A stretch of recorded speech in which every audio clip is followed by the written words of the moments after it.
Welcome everybody. How are you guys doing? Good? You guys had a good time yesterday? Some of you? Yeah? Great. Well, welcome back. We have a full agenda today. There'll be more people coming in, but the other room is running, but there'll be more people coming in for sure. First of all, I really want to thank all the partners for really making this thing happen.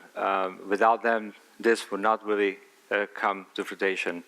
And I really want to thank from Horizon State, C-Suite Network, Tipalti, Popin, HeroX, Sourceability, Viome, and Agorize, and GE Genius Link. Thank you really much to really make this thing happen. It's going to be really amazing. We should just stick with it, and you will see it. All right? I'll promise you. Just bear with me. All right, so I'm going to go into my presentation quick, and I'm going to introduce the next speaker. If we can have my slides.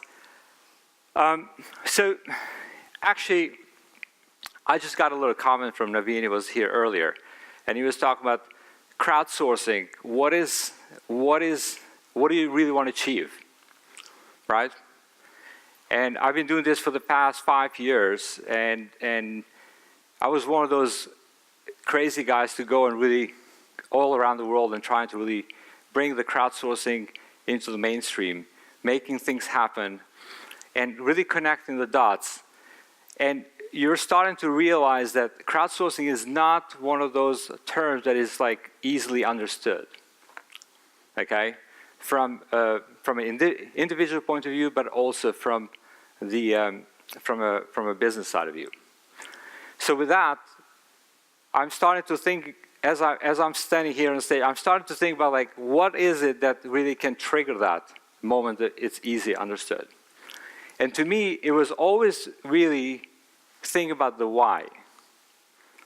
And I believe that crowdsourcing has that really full potential to bring the why to the people. And I'm going to show you to some of my slides here.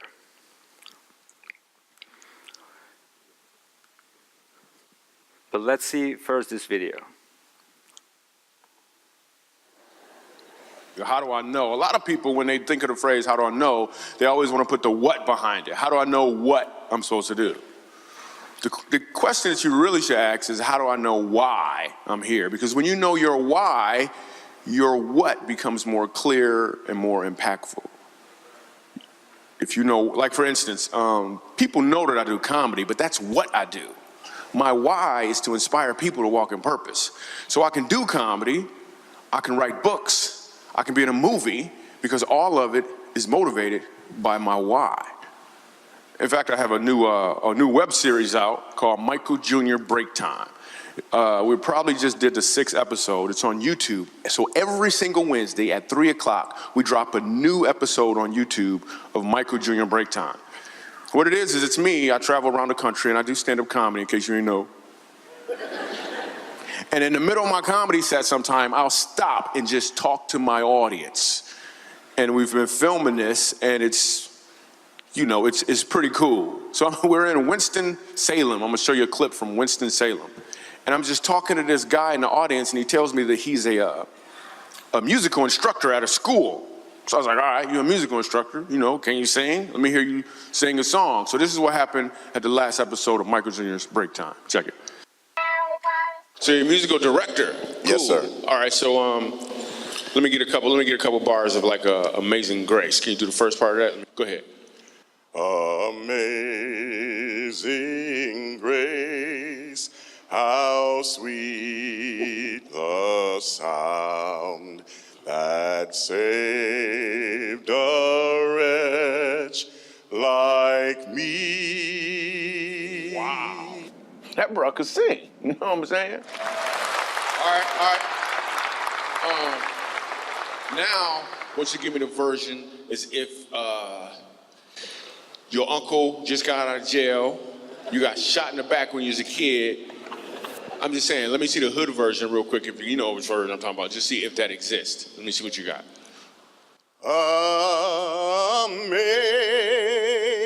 Amazing grace, how sweet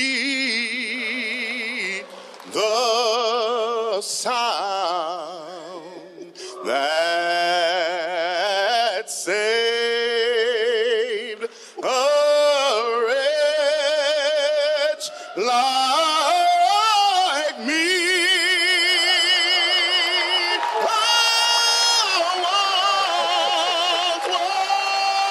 Was lost, but now, right now I'm found, was blind, but now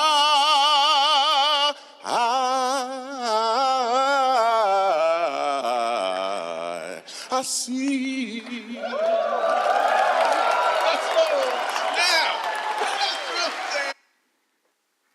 Great. So the same song, completely different version by the same person. And I really believe that this is where really come in, that human connection that we need to bring in by really finding that why first and then going for that connection. And I think this is the real opportunity that I'm really trying to really bring in with the Crowdsourcing Week. So today we have a full day of the crowdsourcing on individuals, governments, and space frontier. We're going to have some really great conversation on the space frontier, which I'm really excited about it. And then tomorrow is going to be at the expedition. We're going to have a tour, and the tour is going to be at the Air and Space Museum and Smithsonian. And then day 5, it's at the expedition. We're going to have another tour at the National Gallery of Arts. So you can just look to the agenda there for all the information. Anything else, then we can also provide that information for you. Great. So I'm not going to go through a lot of the slides because we started late here. But actually, this is where really things, I think, it started in the beginning. And when I saw that in 2008, this is where the crowdsourcing term really came to me. I thought that, wow, this is really big. Fast forward, this journey has been really interesting and really amazing to really see how fast has been really growing. And of course, with all this growth that happened in these marketplaces, we started to see also there's also a lot of grand challenges. But I really truly believe that 2018 is that year where we see the really a second wave happening in this space. And the reason why I say the second wave is because we really start to see the humans coming with the machines together, and just like Kathleen Kennedy mentioned yesterday about creating that framework between the humans and the machines as well. So it is really an interesting space. About a few years ago, we created this diagram, and we call this 14 parts of a crowd economy, where pretty much like a lot of these crowdsourcing platforms, they really are fitting in. And a lot of the times, and this is where really I want to explain that, a lot of times when we talk about crowdsourcing, people always think about crowdfunding. And this is really, we're trying to really make this a clear understanding that this is not about crowdfunding, it's about a lot more than that. And for me, it's like what really crowdsourcing means is this. Here's a lady, she is the deputy editor for MIT News Labs. And this is her daily job, but her passion was really this women of NASA. There was a story about, there's all these 5 women of NASA who really challenged back in the days, like why there's no female astronaut going to space. And so with this, what she did, she ended up meeting all these women, and she had autographs and had lunches with them. Long story, when she had all this information, what she came across the LEGO Ideas platform, which enabled her to really bring her ideas to life. But to me, it's not just about really bringing this toy to LEGO Ideas platform. It's about really taking the story to the next level. And that next level is about really bringing to the people, to the masses. And what happened with her, like when LEGO Ideas really picked up her toy, she really, it was really a sold out after 24 hours. So this was really amazing to see like what really crowdsourcing can really do for the story that's been buried probably, or has not been really told on the right way.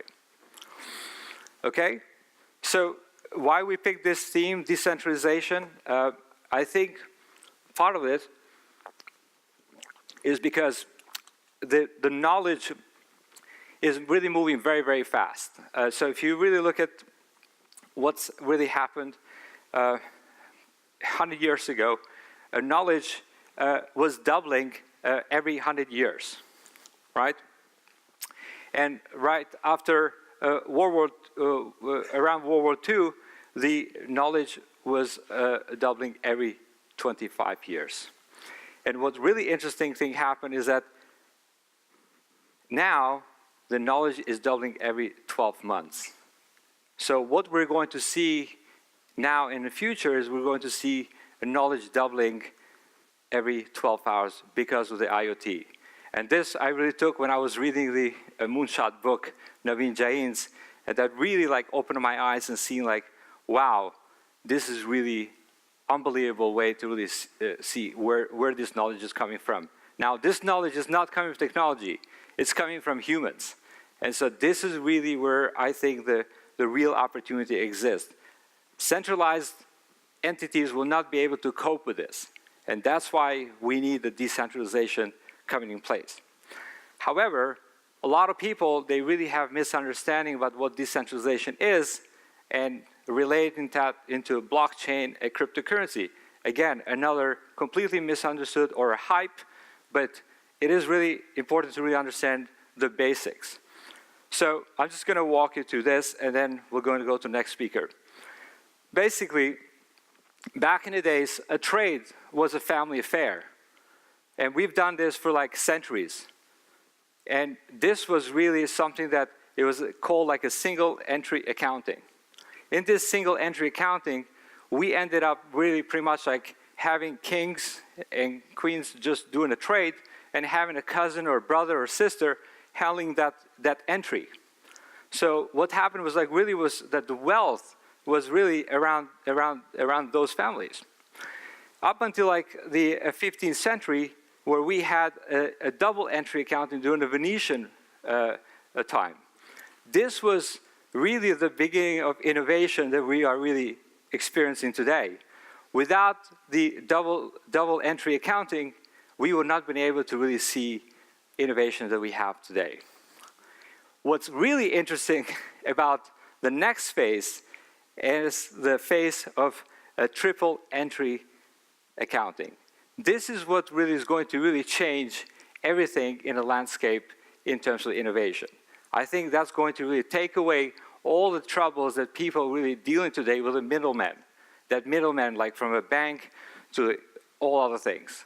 So the opportunity that we're seeing here is that this triple entry accounting, call it blockchain or open ledger, is going to really solve that problem that many people don't want to get involved with it in the first place. So here's, for example, you have these centralized, pretty much the applications that are existing today, and to your right, you have this apps, decentralized application. Now, we all probably have seen this, many of these logos, probably some of these completely forgotten. Can you spot one of these logos or you remember? Anyone remember any of these logos here? Well, these were the old guys back in where the internet started. So I think where the opportunity here is that we're seeing about the Ethereum, we're seeing about all these neos. This is just the beginning. The internet is just starting a next phase. So the opportunity that we're seeing here is not just what we've seen in these applications. We're seeing that the opportunity is the next phase of innovation that is about to happen. So that's what I wanted to share with you. And now I'd like to go to the next speaker.